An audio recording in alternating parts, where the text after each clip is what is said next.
Biz harda ettik bela.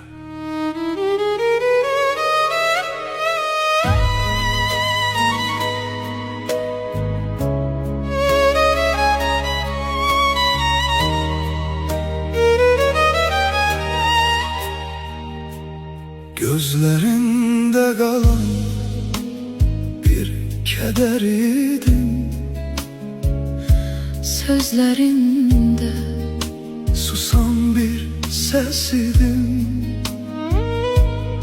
Sevirdik diye aldandı belki. biz sadece yarım hikayeydik.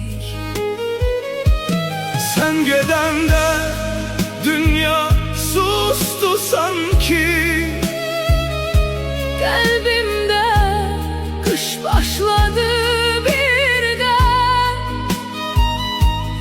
Ellerimde kalan hatireler Seni çağırır her gecede. Niye böyle oldu, bize ne oldu? Sevgini